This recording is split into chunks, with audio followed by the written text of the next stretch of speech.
Le panel, c'était quoi la vérité sur la programmatique? Alors, on va essayer de répondre à toutes les questions Alors, on va commencer par peut-être se présenter, Jean-François, Oui, en 32 secondes même pas.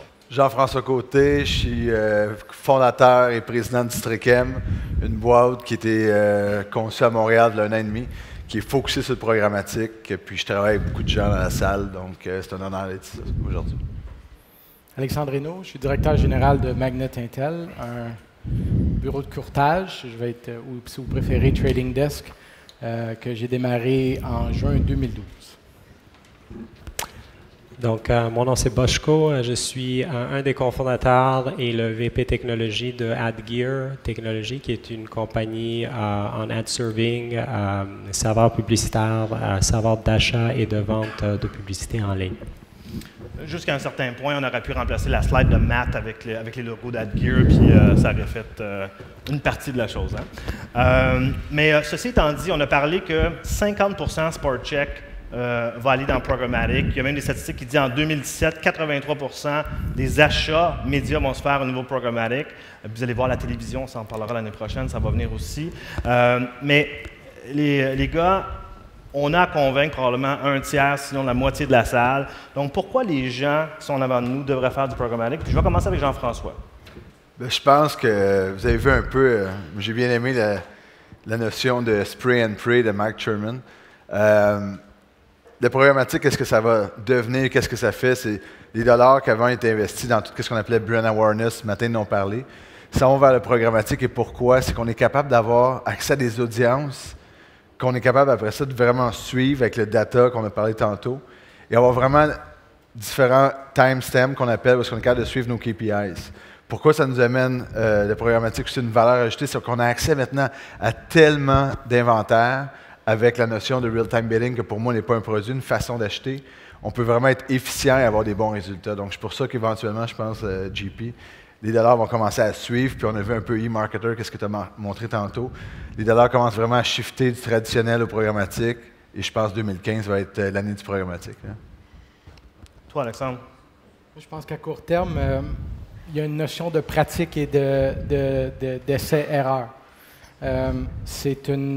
C'est un mouvement qui évolue à une vitesse ultra rapide, souvent plus rapide que notre vitesse d'adoption. Puis, je pense que c'est excessivement important d'apprendre maintenant, aujourd'hui, à bien le faire, parce que quand on aura la télé en 2015 et tous les autres médias qui suivront l'année d'après, la réalité, c'est que ça va être excessivement complexe à adopter ça tout d'un coup.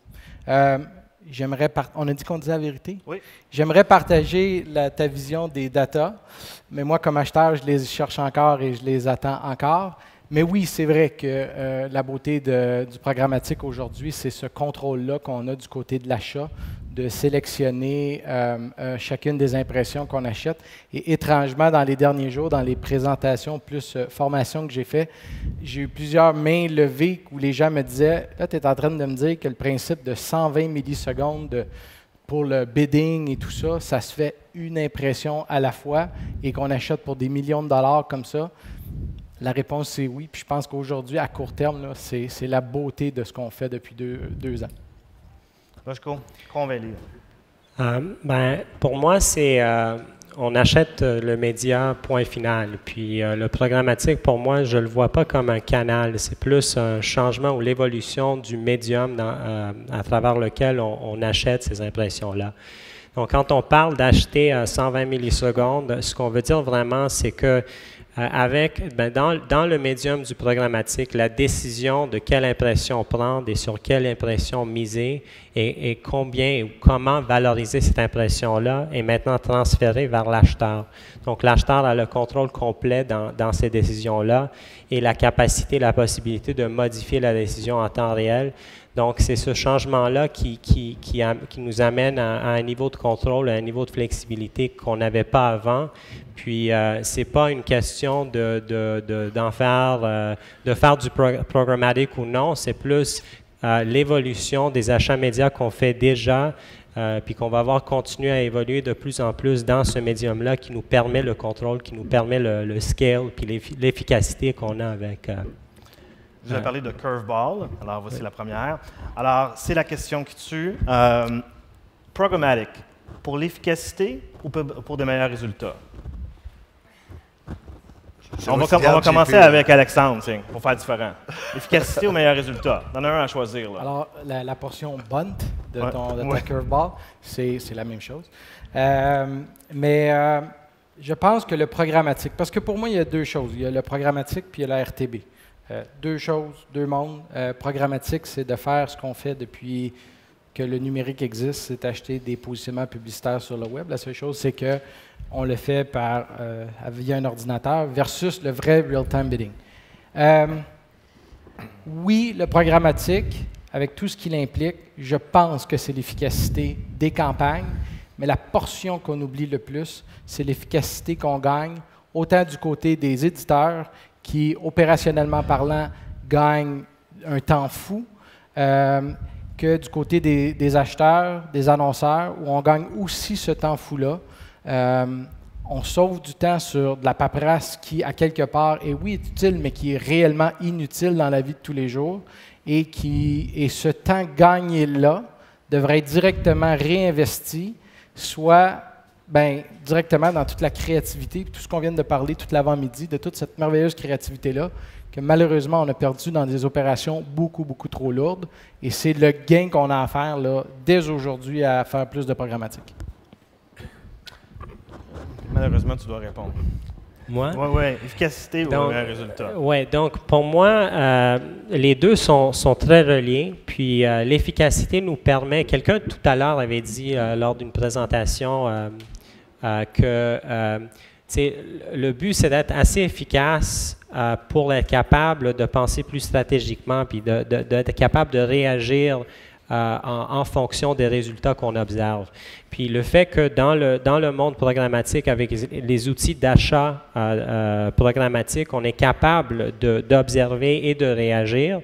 Là, on est capable de se concentrer quand il faut, quand ça fait du sens, sur les résultats. Il reste que, pour avoir une campagne avec des bons résultats, il n'y a pas vraiment de recette magique. Il n'y a aucun algorithme, il faut qu'on soit clair sur ça. Il n'y a aucun algorithme qui va te trouver des gens qui n'existent pas. Il faut quand même avoir un bon créatif, il faut quand même avoir un bon marché, il faut quand même avoir une bonne stratégie d'achat. Après ça, l'algorithme, lui, peut faire la job d'optimiser à l'intérieur de ça le mieux possible. Mais si ton créatif est mauvais, pensez pas que vous allez être capable de mieux faire parce que vous achetez en programmatique si au départ, ça va mal. Fait que pour répondre à ta question très rapidement, c'est efficacité numéro 1, mais ça nous permet d'avoir des meilleurs résultats dans certains cas. OK, intéressant. Jean-François? J'aime bien ta conclusion. Moi, je pense que l'efficacité, c'est numéro 1. Le problème, c'est qu'il y a beaucoup de gens... La main-d'œuvre est très rare dans ce milieu, surtout à Montréal. Donc, des gens qui sont qualifiés, qui comprennent bien toutes les technologies, parce qu'on parle beaucoup de programmatique, mais en arrière de ça, c'est beaucoup la technologie. Il faut la comprendre, il faut l'avoir testée, il faut l'avoir essayé. Donc, la programmatique amène de l'efficacité énormément, je pense. Puis, si tu l'utilises bien, ça t'amène des meilleurs résultats. Puis ça, j'y crois, puis c'est ça qu'on voit tous les jours. On va parler de fraude dans pas grand temps, mais avant qu'on aille vers un peu la fraude, j'aimerais ça qu'on parle du clic. Il y a beaucoup de monde qui veulent avoir des clics. Puis, qu'est-ce qu'on devrait faire pour faire en sorte que les gens arrêtent d'acheter des clics puis achètent d'autres choses, là? On va peut-être commencer avec Bosco. Il m'a regardé, là, fait que... Oui, donc je vais te donner ma compréhension de l'achat de clics. C'est que pour moi, dans ma tête, puis vraiment ça c'est mon interprétation, mais l'idée d'acheter un volume de clics à un prix fixe, c'est quelque chose qui vient un peu du fait que historiquement, c'est très difficile aux gens qui font partie d'un achat média, d'un plan média, de tous bien mesurer le vrai ROI d'une campagne. Fait que quand tu es un acheteur média, puis tu organises ta campagne et tu planifies ta campagne et tu fais affaire avec des régies et des vendeurs qui ne peuvent pas tous mesurer le vrai ROI de ta campagne pour différentes raisons, là, tu te mets dans un mode. Puis aussi, historiquement, n'oubliez pas que quand tu fais ces achats-là, tu dois les faire sur une base fixe. Donc, tu achètes un produit média sur une période de temps fermée. Puis là, le nombre de modifications que tu peux faire historiquement est limité. Dans le programmatique, ça on sait bien que ça a beaucoup évolué. Mais il reste que ça vient, ce produit média-là, d'acheter un nombre de clics sur un prix fixe vient de ce temps-là. Fait que ce que ça fait, c'est que étant donné que tu n'as pas la capacité de mesurer le vrai ROI, de décisionner, d'acheter sur la base du vrai ROI, tu achètes sur un proxy, puis le clic, c'est un de ces proxys-là. Là où je pense que ça devient dangereux, c'est que quand ce produit-là fait de sorte que la personne qui fait la vente du produit, donc la régie ou qui que ce soit, commence à agir sur la base d'optimiser le nombre ou le volume de clics livrés comme si c'est le clic qui est le produit. Le produit, ce n'est pas le clic, c'est l'audience, c'est l'utilisateur qui va finir soit par convertir ou non, ou qui va finir soit par devenir un meilleur, quelqu'un qui connaît mieux le brand ou non. Fait que, il faut pas, je pense que c'est correct de vendre des clics quand ils sont des bons proxys, mais c'est dangereux de commencer à considérer les clics comme étant comme la mesure, le benchmark d'une campagne publicitaire de façon générale. OK. Alexandre, as-tu une opinion? Moi, je pense que, c'est une mesure qui date du début du siècle parce qu'on n'avait rien d'autre à compter. Parce qu'il fallait dire à se comparer aux autres qu'on était les nouveaux jeunes qui arrivaient et disaient, nous autres, on mesure des clics. Mais il y avait une absence d'outils à ce moment-là de mesure qui nous permettait de parler d'autre chose. C'était excessivement correct de faire ça au début du web et des bannières. Aujourd'hui, la réalité, c'est que mon interprétation, lorsqu'on me demande une campagne de clics, c'est qu'on veut du trafic sur le site parce qu'il n'y a pas nécessairement quelque chose de concret à vendre. Mais ça vaut la peine de venir sur le site. Donc, il faut avoir quelque chose à offrir. Donc, à la limite, je pense qu'il faut pousser au-delà du clic. Tant mieux si la bannière, il y a un clic direct et une action directe, merveilleux. Mais si on commence à mesurer, puis avec les modèles de mesure qu'on a vus avec le post-view et autres, il y a plein d'autres éléments aujourd'hui en analytics qui nous permettent de dire les effets que notre bannière a eus au moment où elle a apparu ou dans les 2, 10, 30 jours qui ont suivi. Donc, il faut arrêter juste de mesurer à un endroit. Parfait, c'est un bonus. Pour moi, c'est excellent. On a eu une action à ce moment-là. Mais arrêtons de juste focuser là-dessus, puis regardons tout ce qui suit et vraiment l'effet que génère en termes de visiteurs uniques, parce qu'il reste qu'on est encore le dernier média à parler en termes d'auditoire, en termes de visiteurs uniques, parce qu'en début, c'était difficile à mesurer. Là, c'est à peu près on a plus de facilité que les autres médias, mais on hésite encore à parler comme si les clics étaient des personnes, alors que les visiteurs uniques sont un petit peu plus proches de la réalité d'une personne. Jean-François, y a-t-il du monde qui t'appelle qui veut avoir des clics? Totalement. Puis je trouve tout le temps que ça va un peu avec, comme que tu penses, Alexandre. Tu sais, c'est une vieille mesure.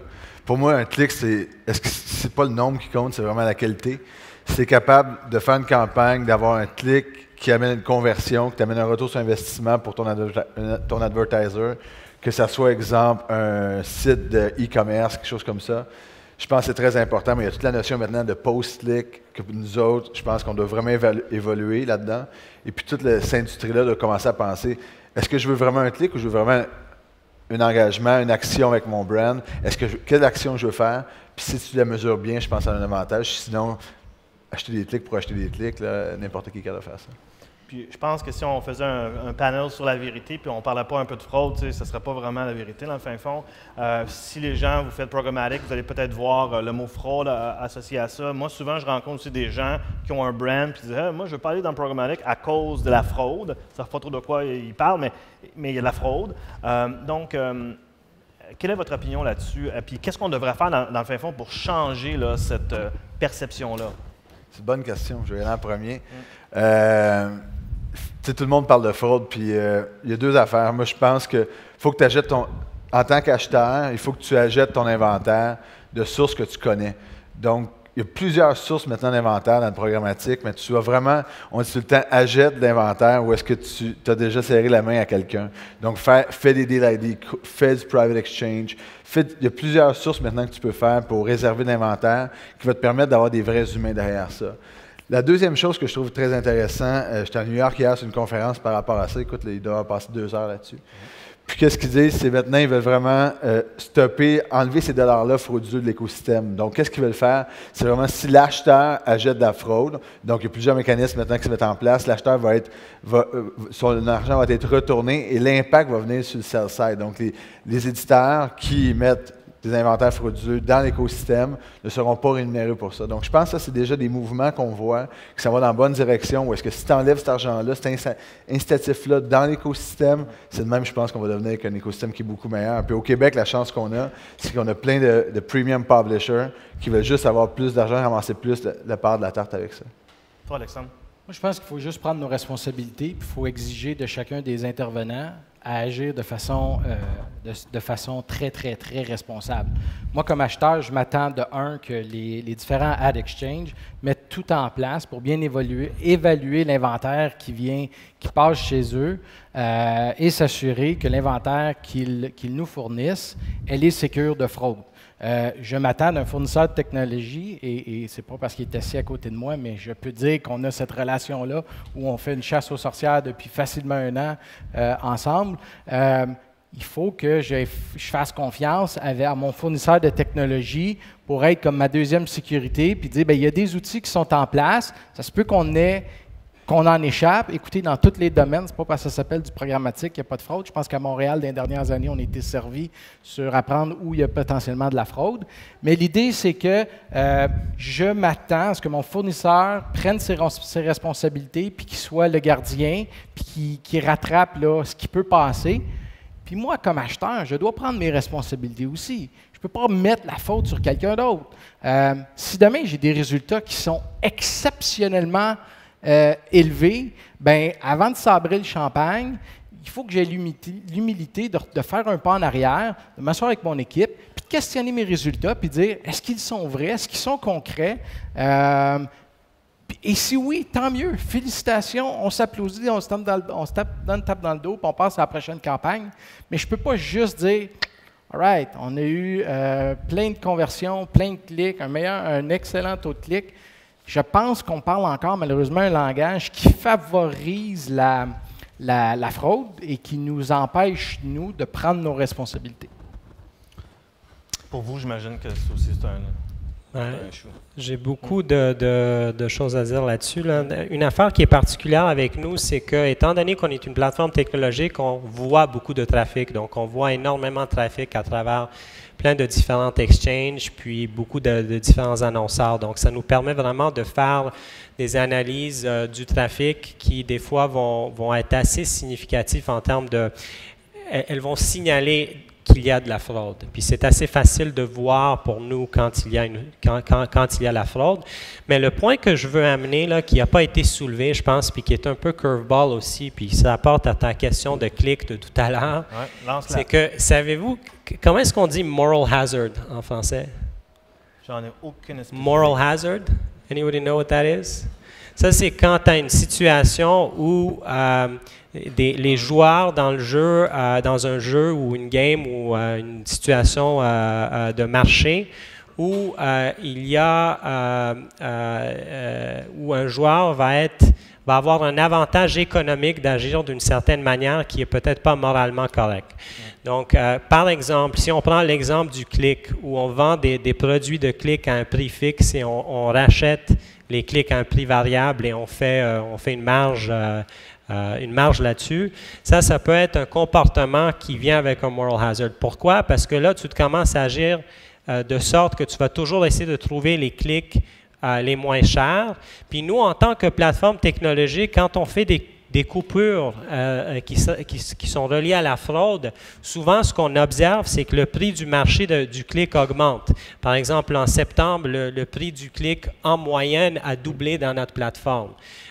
Certainement, si tu achètes des clics optimisés ou pas, là, dans d'autres plateformes, tu vas peut-être les avoir à moins cher.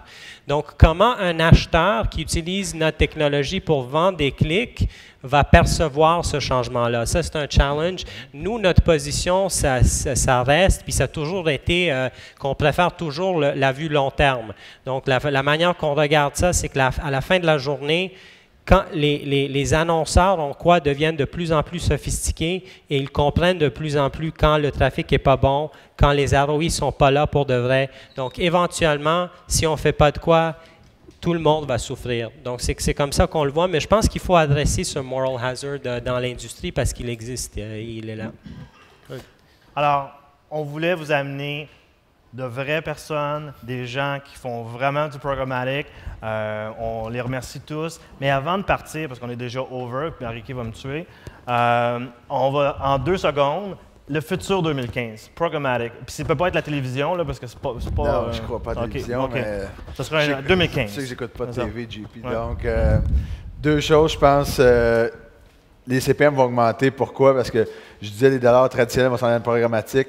Plus de bids, plus de densité de bids, CPM plus élevé, mieux pour les publishers. Donc, les publishers doivent embarquer dans le programmatique. Numéro 2, je pense, tout le monde parle de programmatique direct. Je pense que c'est vraiment l'efficience qui va commencer à embarquer. Les gens Q1 vont commencer à tester de nouvelles choses. Les technologies sont prêtes. Les gens sont prêts du côté sell-side, buy-side. Je pense que ça va être un des gros changements en 2015. Définitivement, le programmatique direct en garantie.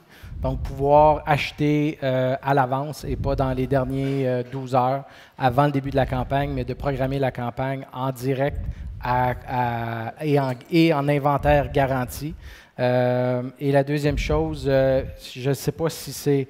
Je pense que c'est un wish, c'est un vœu pieux en ce moment, mais je pense que plus de fluidité entre les technologies du côté achat, vente et données. Il y a encore un disconnect énorme entre chacun des intervenants au point de vue technologique qui fait que on a encore quelques sueurs froides et on perd quelques kilos à s'assurer qu'une campagne part au bon moment et que tous les private deals, tout ce qu'on a programmé est parti comme on le voulait. Bosco, qu'est-ce que vous codez actuellement? Moi, je pense que de plus haut niveau, premièrement, le programmatique, on va de moins en moins le voir comme étant un canal à part. Là. Ça va être la transformation du médium via lequel on achète nos médias, point final.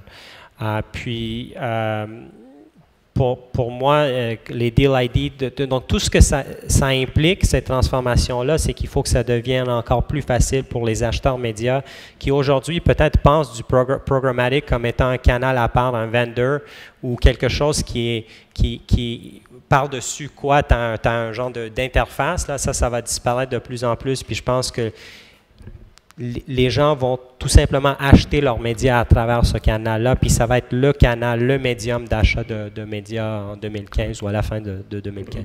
Excellent. Merci beaucoup. Vous l'aurez entendu ici à Think Québec.